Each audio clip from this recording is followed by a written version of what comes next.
Hey everyone, thanks for checking out this week's episode of Search's Time Review podcast, where, as always, we're going to go over some of this week's top movie news. But as always, of course, I want to introduce my two guests on the show. These guys are not newcomers at all, both from coast to coast. We got West Coast, East Coast, Biggie, Tupac battle going on right now.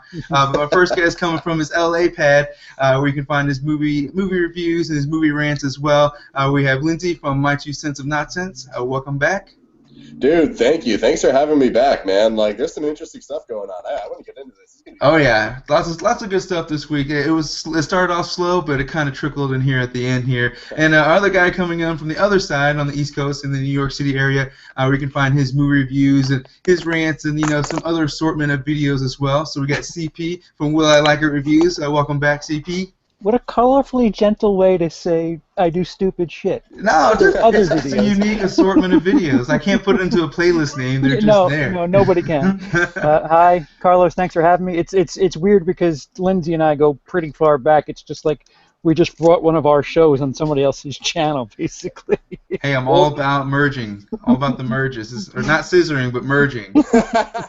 Maybe we'll do that later. There's still plenty of time. But yeah, so thank you guys for taking the time to come on tonight. So basically, like we always do, go over these topics that we have for today. The first one that we were going to jump into that I really want to get into is basically the fact that Daniel Craig has been offered $150 million to return as James Bond. And basically, the guy doesn't even want to be a part of it. Let's see. Let's get this picture up so we can have a little more visual. So yeah, there's that hunk. So yeah, $150 million. He's already talked about how he hates being in these movies and like the shooting, and he's already been injured before. And Spectre really was kind of like the lowest rated of the recent Bond movies. Do you think Sony's just pushing as hard as they can to keep their main stars, since they're probably only going to hold on to these rights for a little bit longer? I think there's going to be a bidding war here in a couple of years for the James Bond rights. So I don't know. Do you think it's a good move on Sony to offer that much money, or do you think they're just desperate at this point? What do you think, CP? Well, I mean, this is like a two-part thing with me and Sony. Between Sony and Fox, they don't know what the I don't know if you can let me curse, but I don't know what the hell they're doing. They're fucking lost. Even if, like, I read somewhere that it's a rumor. So 150 million is insane. That's 75 million of pictures. Essentially what it is. Oh yeah, I forgot that it's for the next two movies, not just one. Sorry, right, clarify that. So I mean, even still, as much as he wants to complain, whatever the hell he did the last picture, he was outacted by by furniture in that movie. So it's not like you had a rough time, but earn the money. On top of that, Sony just doesn't know what the hell they're doing. I'll get back to that later, but they just don't know what they're doing. Lindsey, seems like they're in a tailspin at this point for a lot of things. What do you think, Lindsey? Yeah, man, Sony's a mess these days. Like, even if this is a rumor, like the fact that the number's as high as it is, and this rumor has gotten as much traction as it has, like there's got to be some modicum of truth in it. Like, what was the classic deal from Batman back in 1989? Like the insane back end deal that Jack Nicholson got. Oh yeah, he made like over $100 million just on the back end deal. It's something insane like that. So like there's definitely precedence for people to get these, like, hey, look, you do this, we'll give you all the money you want. But it's also kind of scary because, like you said, Spectre kind of sucked. Like, how desperate are they that they're going back to the guy that made the really crappy movie not that long ago, and they're offering him an insane amount of money? I mean, I understand that people love Daniel Craig. I mean, so I guess that's my thing about this, just like trying to understand, like, just the implications of it and whether or not it's even true. And if it is true, like, what does that mean? Does that mean that actually Sam Mendes isn't coming back again, that they're having to gamble this hard on just having this Bond that doesn't want to do it? Like, what was his quote? I would rather slit my wrist. Slit his throats, which is pretty graphic and pretty far-fetched, I guess, for an actor to say about a long work day. Right. So go ahead, CB. Sorry, I got a little ranty there. No, sorry.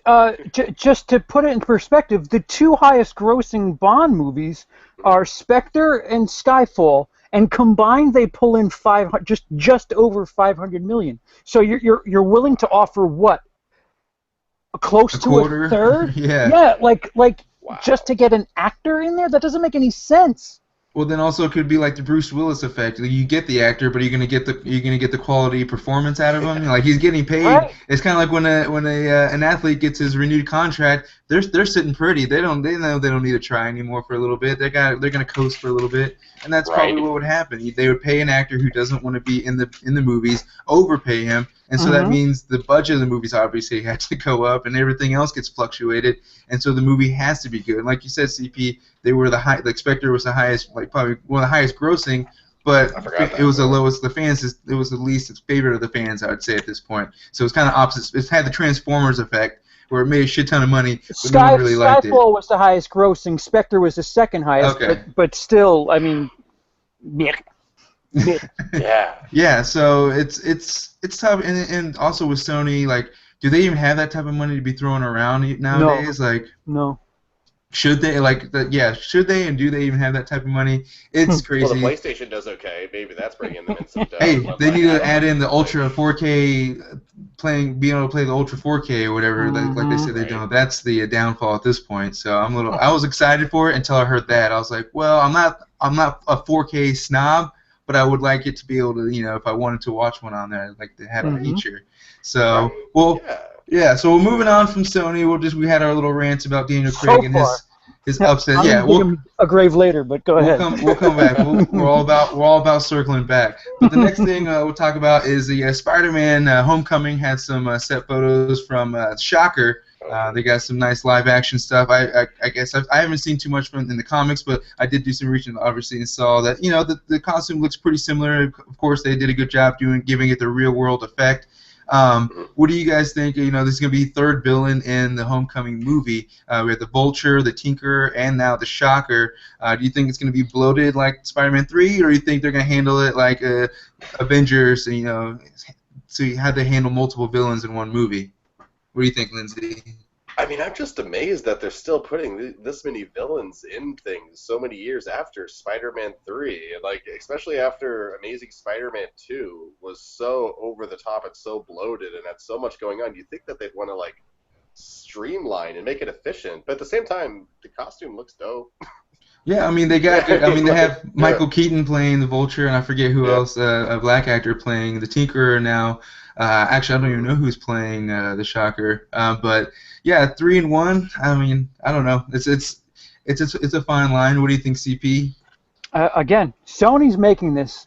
The circle's about to be complete. I shrug, but this is the first with Marvel's hand on the pulse here. So you gotta assume that somebody at least has to call somebody who knows what they're doing with the current arrangement with the Spider-Man deal. I can't name you a superhero movie with 3 villains that I felt was great, but I'm Batman and Robin. Exactly.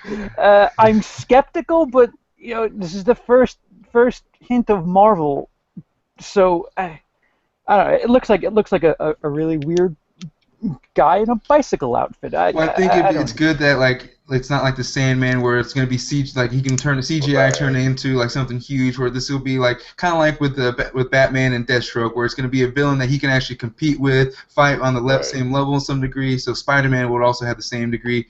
Shocker can use whatever his electrical fist for whatever reason. Right here. He's going to use it. I went to a school called Wichita State University, and the mascot is the Shocker. So yeah, I heard it's a fine line for sure. And I just thought of this right now. Like, so this is 2 Spider-Man movies in a row where the villain is electrical. That's exactly with Electro, yeah. Like, distance yourself from Spider-Man 2. Don't draw comparisons. Get away from it. Amazing. It's like they're going deep into like the catalog and getting different villains, but they're getting villains that are like have the same, like you said, same powers or whatever you want to call it.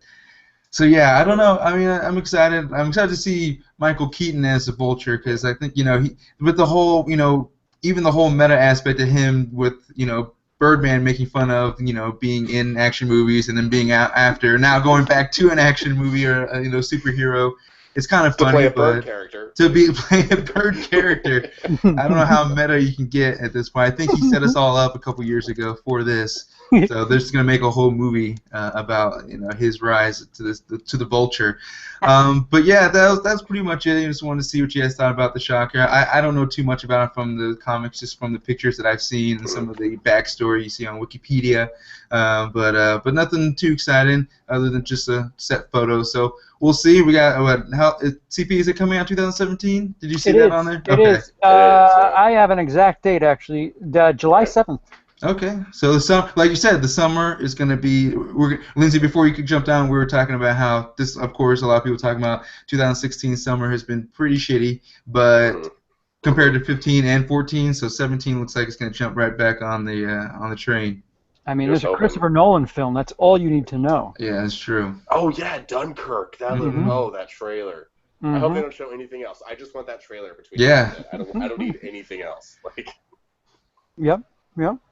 But let's see. So the next we want to go to is talking about crazy Mel Gibson on his comeback tour, or sort of, I guess you want to say. Hacksaw Ridge, his movie, the director that he's directing with Andrew Garfield, got a big 10-minute standing ovation at the Venice Film Festival, which is good news for good old Mel. But then this week also comes out that he was talking shit on Batman v Superman. But even though he has no background with green screen, he admitted he still hated the way it was filmed. And then also the last bit is he reportedly told Glenn Beck that Jewish people stole literally stole a copy of his Christ movie over 10 years ago in an interview just a few days ago. So it's like he's going up, he's going down, he's going back up. Do you think Mel Gibson's on a comeback tour, or do you think he's coming back and it's going to be right back out? Well, I thought he was doing okay, but I didn't hear that quote you just said. So I literally saw it right before I was doing some research on Mel Gibson. And I saw it was 2 days ago. He said on Glenn Beck. I was like, what? So he's going back on some rants again. So, and it's good old Mel. I mean, the Hacksaw Ridge. When I heard they had the standing ovation, I was like, good for Mel. All right, he's gonna make his little comeback. Everyone gets a third, fourth, maybe even sixth chance in Hollywood. This could be his. But I don't know. I think he's already cutting down his bridge. He's already hacking away. Yeah, literally. A saw. Anyway, sorry. I don't know. The movie looks cool. I honestly I love the idea of a conscientious objector fighting in a war as a medic. And the fact that it's based on a true story. There's a lot of really cool things you can do with that. You can really find some real meaning into why people fight, like what draws people into these things and what keeps them going in the middle of hell. And I mean, I'm very down for that. I kind of wish it was a different director, but sure, why not? I'll see the movie. What about you, CP? Yeah, I mean, I agree. Mel Gibson is probably a better director than he is anything. He was Ben Affleck before Ben Affleck was. The problem is that like the 10-minute standing ovation thing, I don't like that. That's water to me, because Clerks 2 had an 8-minute standing ovation. So like I gotta see this list of standing ovations in their minutes. You check out these premieres and like these and it's always foreign. It's always someplace in Europe, and they're lucky to have this exotic American. It's not the Toronto, not the Cannes, or the Telluride. Exactly. So they're like, oh, well, let's just keep clapping because maybe they'll bring another big movie next time.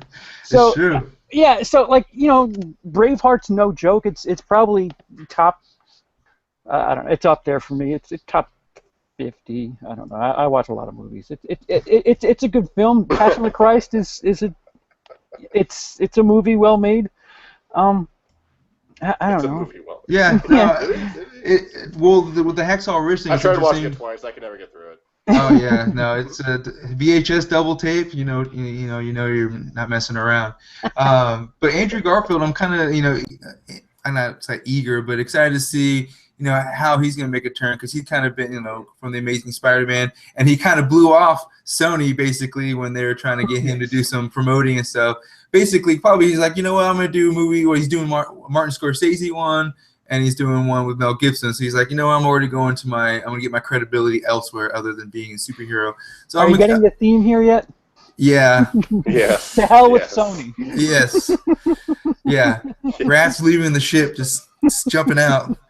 So So yeah, it's interesting because, like I said, Andrew Garfield. I mean, I would like to see him in something a little more serious. The parts that the dramatic parts that they had with him and Gwen Stacy and Amazing Spider-Man were probably the best parts of the movie. So it's interesting to see that him kind of do that for maybe a full movie, especially now with the war movie and Mel Gibson involved. I mean, I'm interested in seeing this movie. So we'll see that. When is that one coming out? I can't remember. It's October, isn't it, or is it November? Is it very soon? Yeah, I think so. All right, so the next one we'll jump into, we're going to talk about the awesome Underworld, another Sony thing, Underworld. It is. Blood Wars comes out, and with the trailer come out for this one, I think this is what the 5th installment from this movie, for this franchise. Kate Beckinsale's is like, I can't make, I'm not getting more royalty checks from what Adam Sandler movie she had done. I forgot. Oh, Click. I mean, I don't know. What are you talking about? She's like, I need to get another one in. I could have sworn I saw Mia Djokovic come in from Resident Evil. I literally thought these were the same two movies at the same time. They're so interchangeable. Interchangeable. So basically, yeah, we got the 5th installment on this one. What do you guys think? Are you excited to see the new, the new Underworld? Do we need a new one? Is it just kind of too long at this point? I didn't, I like they're fun get drunk movies, or like sit around with some friends and just make fun of it as it's happening. But at the same time, they take themselves so seriously. Just like there's just no sign of like tongue in cheek. There's no like winking at the audience. They take their very complicated mythology 100% serious, and I guess that's the way to do it. But at the same time, why is there 5 of them now? Although I will end up watching this one and will probably end up having a lot of fun with it in the ways that the movie doesn't want me to have fun with it. Well, like you said, I think it's one of those. It's falling into that classic point where, yeah, it's taking itself too seriously, but it's funny to the audience. So it's like Resident Evil kind of knows what it's doing. They kind of know how they're catering to the audience, and they don't take themselves too seriously. But like you said, it's Underworld. It's just like it's too serious, so it's to a point where it's comical. But the action is pretty fun here and there. What do you think, CP? Yeah, is this the first Underworld since Twilight officially finished? I think so. Because the last one was like 2000, maybe 10 or 11. Yeah, I think at the very least something to take the vampire genre back. However self-important it may be, considering how much Sony just doesn't trust anything and they don't know what the hell they're doing, you would think they would just soft reboot the series by now, because the trailer, there's a bunch of footage from the first movie, I noticed. Yeah, I noticed that too. I was like, are they interchanging from the very first movie? Right, and it's literally doing the same thing that, listen, I don't know why they're showing that footage, but Resident Evil did the same thing. They would call back to old movies, and it was just like, do you have no new ideas? Like we saw this just a movie ago. There's no previously on. It's a movie. What are you doing? Well, it's one of those things. Like I never really for as much as we follow movies, I don't really run into too many people who are like diehard, Underworld fans. Or there's like you go to Comic Cons. There's not a whole lot of Kate Beckinsale cosplays. Whatever. I don't know her name in the movie, but the cosplay, you don't see too much of that. So I don't think it's like a big cultural thing. So I don't know how it just keeps getting these, the movies keep getting funded to come out. Granted, they probably make, they do make a profit, but I'm sure it's always a small margin of profit that they make. It's just enough to, Sony to maybe make enough to fund the next movie or something like that. I don't know. Yeah, when you're Sony, if you make 50 cents, that is like celebration worthy. So. Yeah, so I don't understand. This is still not the last. I can't believe how much Sony is on these clips. I'm looking at it right now. I'm like, Jesus, this should have just been the Sony podcast at this point. So yeah, the Underworld. I'm underwhelmed by Underworld. Start over, Lindsey. Well, I didn't. I love that we're getting. No, go ahead, Stevie. Go ahead. I didn't hear what you said. Oh, I was just gonna say, I just remembered that we're getting another Resident Evil movie in the next year or so. So we're talking about I didn't even mean for that. And that one started with some awesome Guns N' Roses, throwback Guns N' Roses. I want the copy of that song, the way they cut out the music. All the shitty parts, yeah. Yeah, it was really neat. It was really neat. It is one of those songs that I I interned and worked at a radio station for the short period, and like of course it was a rock one, so Guns N' Roses was just on a constant loop, and so hearing that one for so long, and then not hearing it for a while, like okay, you can have some appreciation, but I don't know, it was a little off, I guess, but I did like the version, like you said, CP that I had in there, so that was Underworld. We'll see how it comes. We'll see if it has any sort of any wheels behind it, or legs behind it to get a profit like they want. But the next one we're talking about is Some Light Between Oceans, the movie with Michael Fassbender and Alicia Vikander, our Oscar nominee and winner. This one only made about $6 million on 1,500 theaters, I guess, which is not supposed to be like a major release or a major money maker, but $6 million is, I think Disney and DreamWorks were expecting a little bit more than $6 million.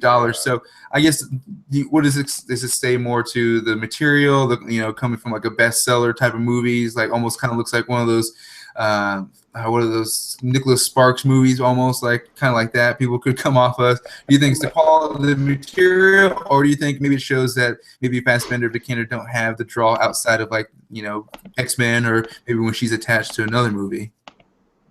Well, them releasing it on that weekend is just a complete lack of confidence. I mean, that goes way back. Labor Day is a notorious holiday as like your last hurrah out. And what's funny is that wasn't even the big release of the weekend. Morgan was supposed to be the bigger release, and Morgan did even worse. I was wanting to see Morgan, then I saw the early reviews, and I'm like, I'll watch on Netflix or Redbox. Bootleg Ex Machina, Reddit streaming, yeah. But yeah, they test. They screen these things months and months and months in advance. As much as it goes back to Suicide Squad reshooting and Rogue One reshooting. They can tell. No matter what they tell you, they pay people to figure out what the future is going to be. And anybody releasing a movie on Labor Day weekend is just a lack of confidence.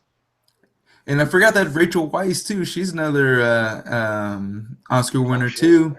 So I was like, if they had like, the English crowd, they had, I guess they're all, is Alicia Vikander, is she English? I can't remember. She, Australian or something? Australian. No, she's like, Vikander. No, that's Swedish, Swiss. Okay. One Dutch, of those with the cross. Yeah. The cross. Danish. All right, yes. So yeah, they have an international cast, so you think you maybe would have pulled in some, the international money too. All on top of them, all have been in American movies and been popular in those. So it's kind of like, like you said, CP, that Labor Day is the death weekend at this point in time. What do you think, Lindsey? I mean, the Labor Day is really telling, and it's also it's like a weird time. So like even if you're like a diehard Vikander and Fassbender fan, like you just had X-Men Apocalypse, and we have Assassin's Creed later this year, and we just had Jason Bourne for Vikander. So it's like this movie just doesn't have much to go on. Like the plot seems really depressing. Yeah, other than depressing. Like you said, other than Vikander being in it was Ex Machina and what was it? Danish Girl. The Danish Girl. I saw her in Jason Bourne, and she really didn't have much to do. She was more just like the deep voice agent girl who just kind of sped out like commands here and there. She didn't have like a performance. It was more like she was just part of this team kind of thing. So yeah, I'm not sure. And Fassbender, the X-Men, I enjoyed it, but then like the ending all came as all endings happen, and it wasn't very good. And I don't know. And then but Fassbender just came off of an Oscar nomination. No, he did. Wait, what was he nominated for? The Jobs. Steve Jobs. Right, duh. I was thinking 12 Years a Slave for a second. I was like, that was last year. And the thing is, too. Yeah, I mean. Oh, I'm sorry. What were you gonna say? No, it's just. I mean, it's the end of the summer. It's basically January, right? You find that movie that might pull some money when there's nothing else going on, and you slap it out, and you hope for the best, and you hope when awards come around that people remember the performances. I guess. Right. You don't expect anything, but you cross your fingers. It's kind of like in that middle season, because usually they start releasing these movies maybe like you said October, November when they wanted to get that awards buzz, even in December. So this is going to be at the very beginning. So I mean, it'll be released on, I don't know, DVD by the time people will start, maybe the votes will start coming in. But yeah, I'm not sure if they're really pushing for an Oscar buzz on this one, or more or less they just kind of want to maybe get like a smaller film out. Because I remember hearing about the director talking about how like they went through all this big process. He took Fassbender and everybody out there, and they like stayed on the island that they're on, like went through this whole spiel to like really? make the movie. And then it just sucks that you hear about all that, they go through the whole production, and then the movie just maybe does. It turned out maybe quality is good, just didn't make the money that they were hoping it would be. So I don't know. We'll just see. Like I said, I just wasn't sure if it was like a sign of the quality, maybe like you said, the sign of the time that it was released, and maybe the sign of the draw of the actors at this point, outside of their major roles that they're in normally. So we'll see. And I can't remember. Creed or Assassin's Creed is coming out. That's in next year as well. No, it's December. December. Okay, so we'll find out with that one. Pretty sure it's December. Yeah. And I'm not sure which. And Vikander, she's Lara Croft right now, is she? Oh, I thought it was between her and what's her name from Star Wars. I think they went with Vikander, but I know it was down to those two, and I think they chose her. So yeah, they have the chance to see again if they can lead their own franchises on their own and see how it turns out. So we'll see. So just moving on. Fine, just less depressing in the future, and Yeah, very less depressing, please. So the next thing we're talking about, of course, wrapping. This is the last Sony topic. I promise everybody, this is the last one. We're going to talk about the Uncharted movie that got shelved this week. This basically has been in production for God knows how long, development hell, as they say. And, I have personally never played the game, but I've heard from my friends who do play say this would be the best thing to adapt to a movie just because of the way the games are broken down, the way gameplay is. And, of course, Nathan Drake, the main character, there's so many actors who could play this character perfectly. So, of course, another thing, do you think this was a good idea by Sony, or do you think this is another disappointing decision? What do you think, CP? All right, so to give you an idea of what the game is, it's basically just imagine a modern-day Indiana Jones with a Chris Pratt type as your hero. Okay. A wisecracking, funny dude who, stubs his toe and he says something funny when he does so. The perfect thing, they're trying to remake Indiana Jones now to begin with. Sony was ahead of this at least 10 years ago, yet they, here, I'm going to hijack your little picture sharing program here and show you something. And this is what Sony movies look like. Anything green is modern. If you notice a trend, none of it is really incredibly original. You have comic book property, you have 007, you have more comic book. Men in Black, if I'm not mistaken, that was a comic book before as well too, right?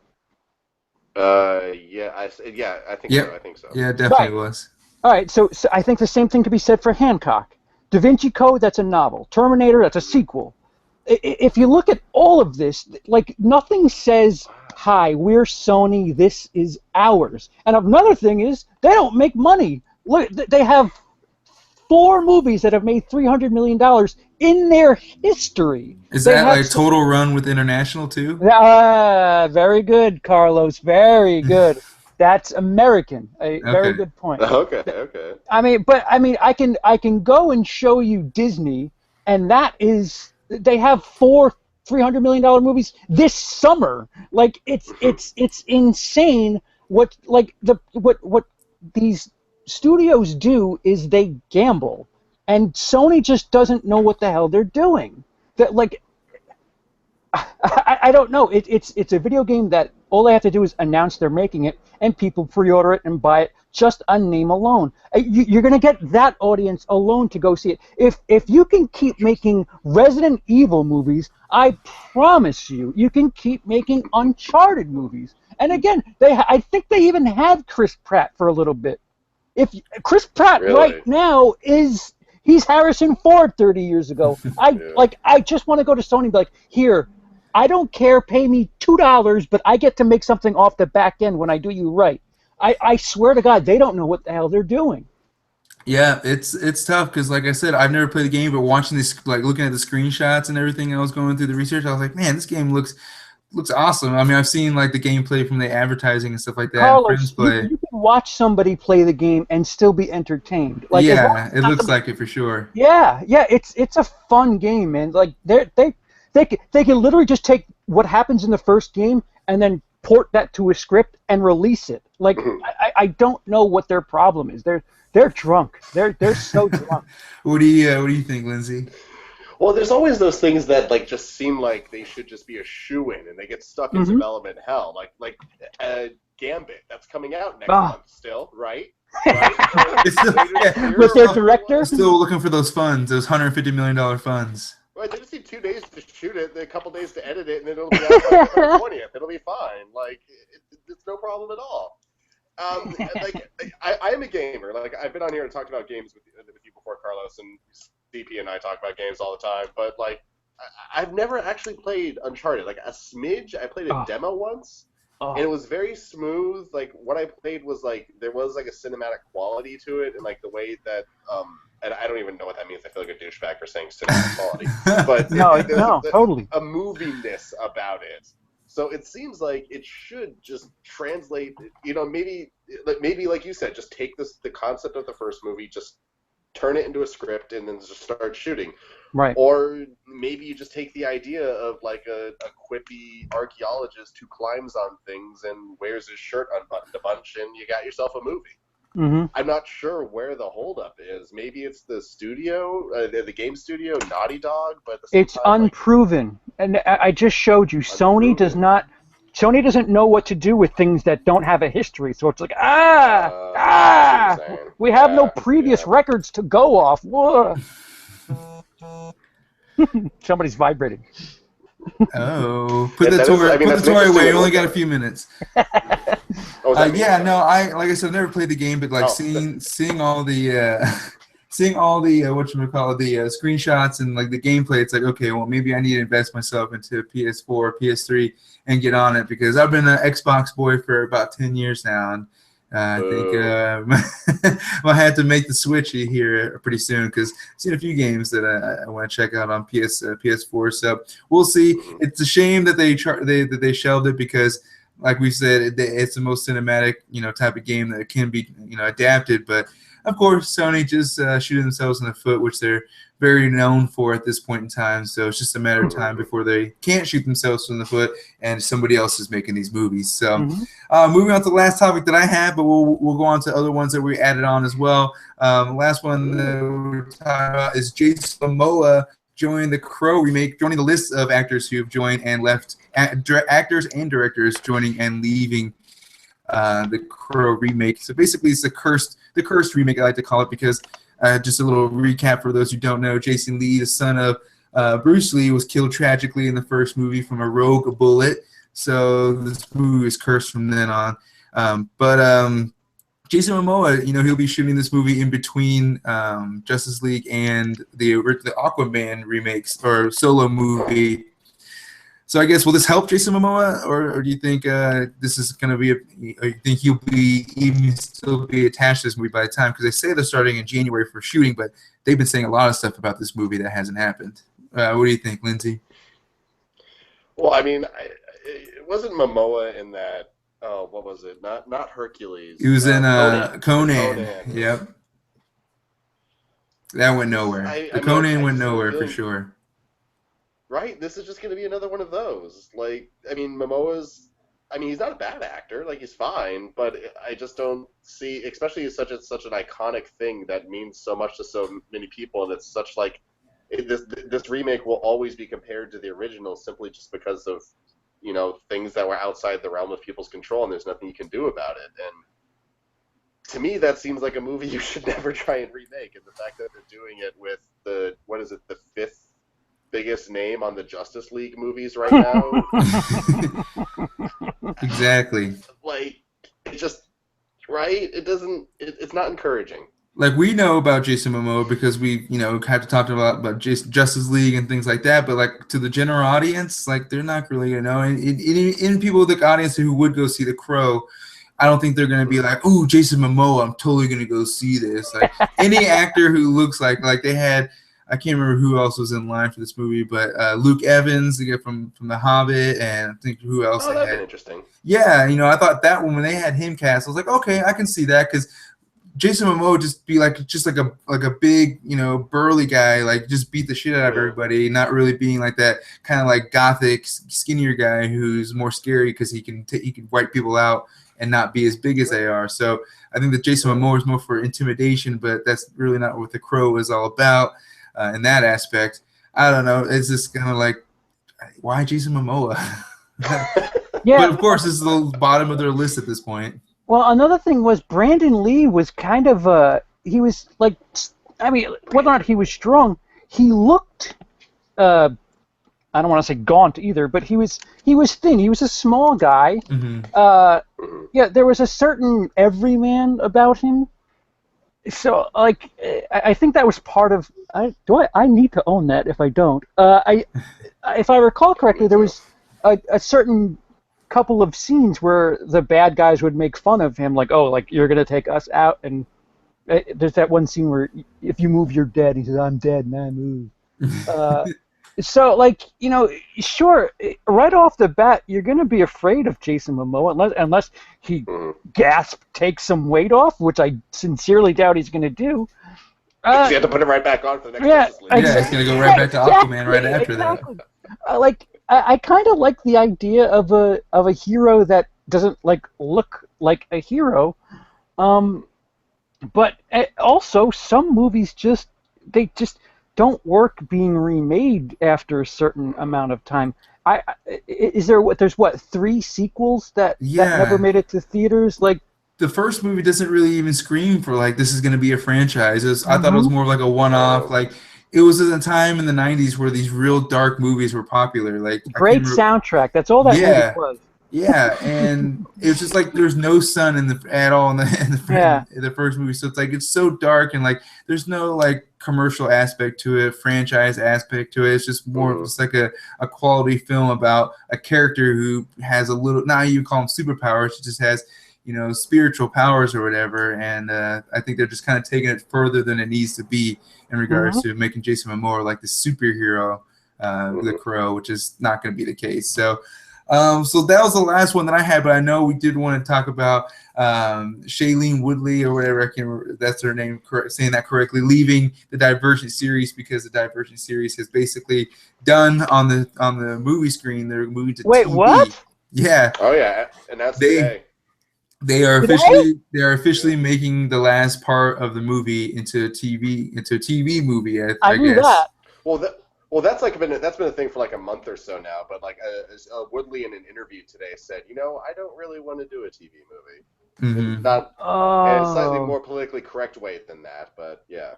Yeah, so she's basically gonna get out of this, and who else? Miles Teller is in this movie. Is Jai Courtney? I don't know if he died in the movie. Yes. The redeemed Jai Courtney. They're redeemed. Oh, is it? Spoiler! Sorry, spoilers. Sorry. I had to send back my Blu-ray package. I literally haven't seen the third one, but.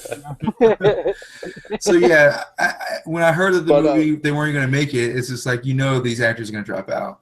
Right, and apparently Theo Jones, the dude who plays Thor, apparently he dropped out a couple days ago. Yeah, he was actually in the Underworld trailer, so he goes from one shitty franchise to another dying franchise. I think this is good. Man, news. What that, Lindsey? Go ahead. Very good news. I kind of like that guy because he was in the In-Betweeners movie, and then that's where I first got introduced to him. And then I saw that he was in some CBS show for a little bit, The Golden Boy or whatever. And then he was in these like Divergent movies, and then I was like, okay, Theo, you're doing your thing, but you need to make some better choices. If you're just gonna be like the hunky guy who just gets killed off and things. Well, he's like, what's her name? Ron Howard's daughter, but a guy. Bryce Dallas. Bryce Dallas Howard. Bryce Dallas Howard, but the guy version of it. He's in all these franchises, but none of them do very well or go anywhere. Maybe he's getting that back end deal. They're all like, just give me 2 points on the back end. I'll do whatever you want. Yeah. Well, at the very least, I mean, you go back to, I think either of our channels, Lindsey and I have been kind of pouncing on this for a good 12 months now, that Like the best sign out of all of this is they're not going to just go print up any book series, any young adult book series, and say, all right, let's make one movie, and the second it gets a good trailer, we're going to sign it on for 4 movies. That is officially over now.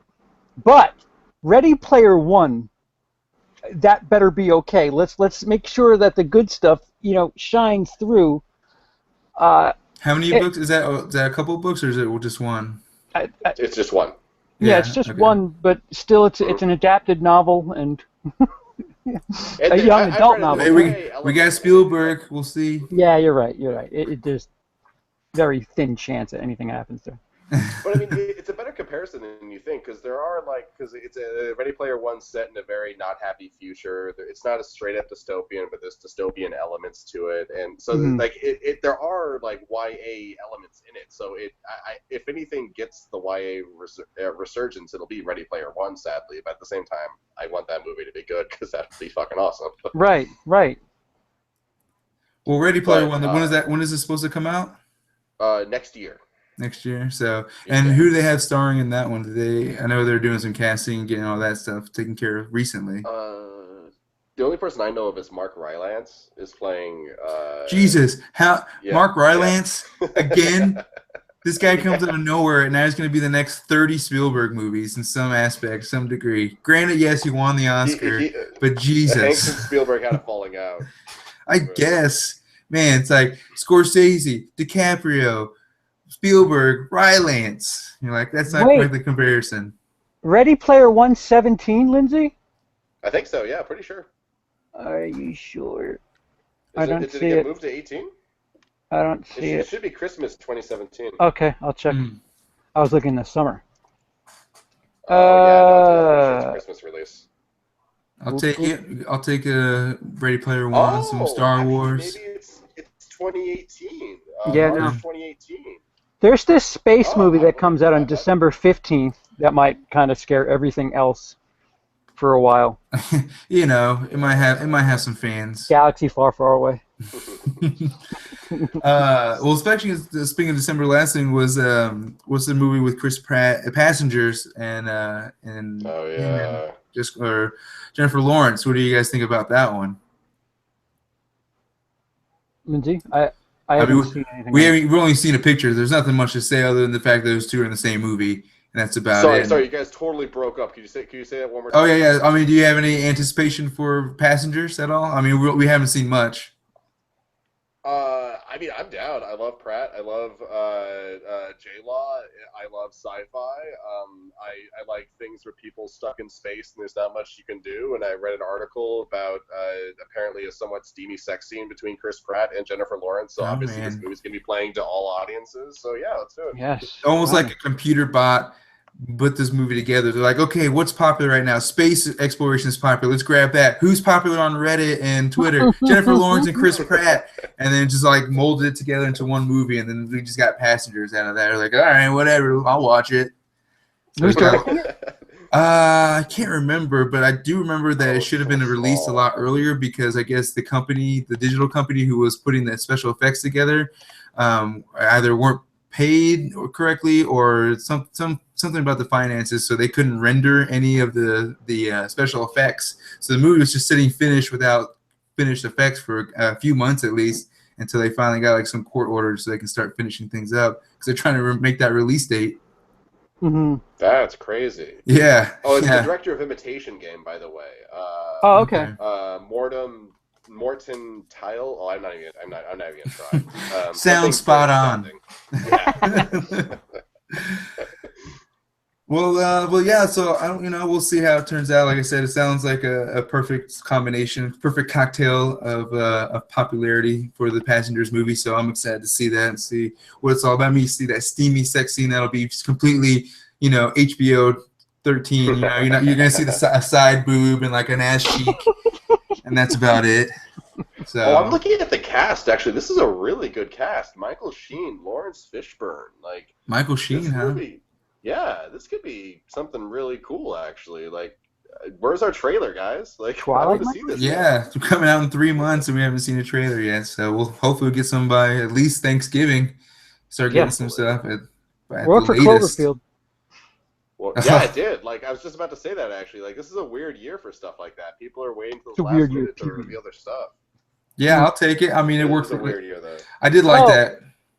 Can I bring up a question about this year? Like, I've talked about it quite a bit extensively on my show where we talk about box office numbers. This year, I mean, it's mathematic that this year will probably be the lowest grossing movie since the inception of 3D. It'll be the lowest grossing So was year. that like 2009? Oh, 08, right. 08? So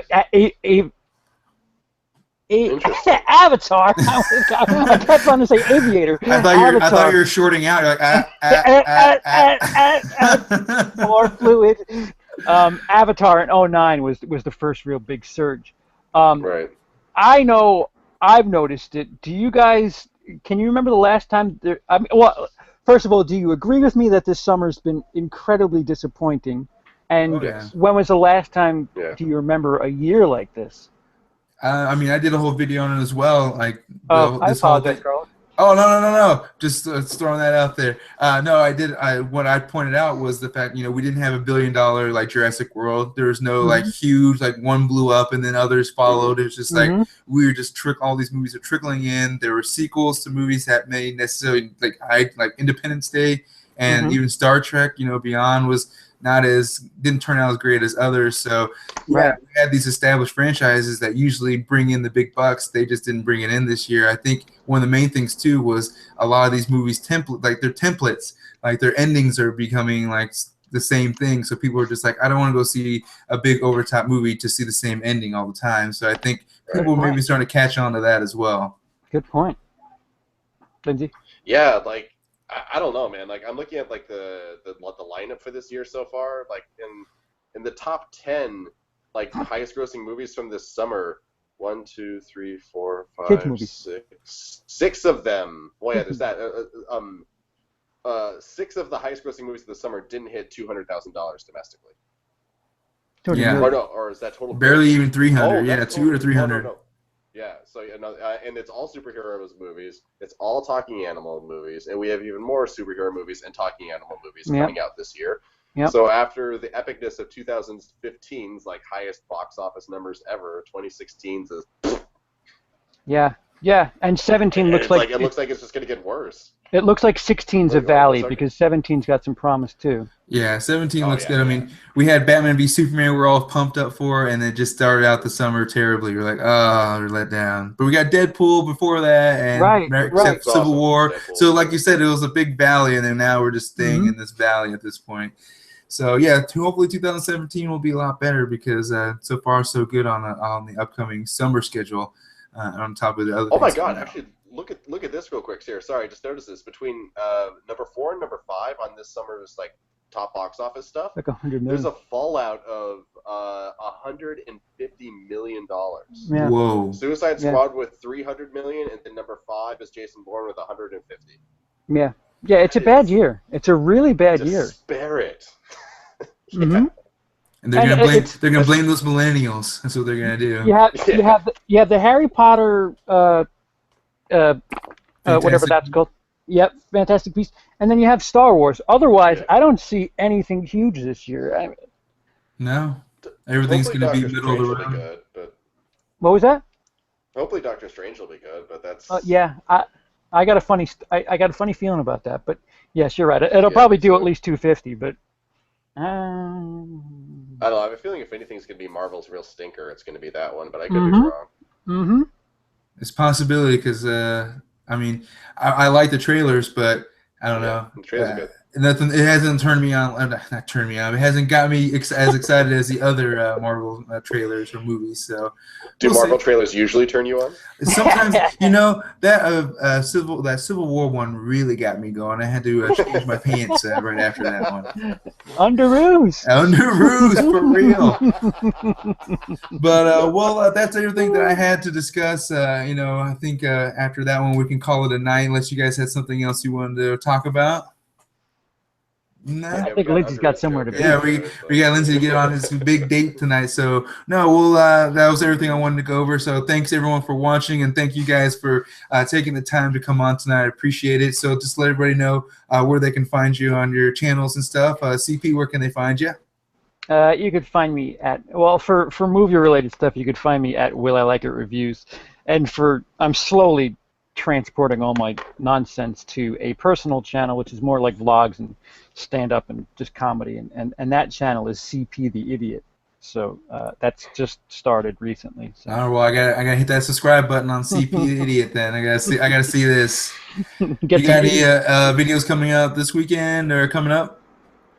No. Well, I mean, there's stuff over there. Go check it out. You'll find something. You'll find and get into it. Go subscribe to Lindsey. Yeah, Lindsey. Where can everyone find you? Well, first of all, everyone needs to subscribe to CP the Idiot because that is the best and most accurate title for a channel ever. Everyone go do that right now. But otherwise, yeah, on Twitter, I'm at Lindsey Pank. On YouTube, my channel is My 2 Cents of Nonsense. I just dropped my Stranger Things review 2 months late today. And we got Luke Cage coming out soon. I'll be reviewing that. And then October, I'm reviewing a whole bunch of Hitchcock movies because it's October and why the fuck not? Why not? Well, awesome. Well, exactly. Thank you guys. And, of course, you guys can find me Circuits of Time Review on YouTube and Circuits of Time on Twitter and Instagram. And I'll just keep doing the weekly podcast, kind of forming them from subjected to, or just ones that are one subject now to more just movie news of that week, and also still doing the perceptive retrospectives, which are just finding one topic and diving deep into that one. And then, of course, my Now You Know bios, still figuring out who my next person will be on those. So check out the other ones. I got Mike Myers, Leslie Nielsen, some Rick Moranis, some good ones. Go check those out. But in the meantime, like I said, thanks everyone for checking out tonight's podcast, and be excellent to each other. See you later.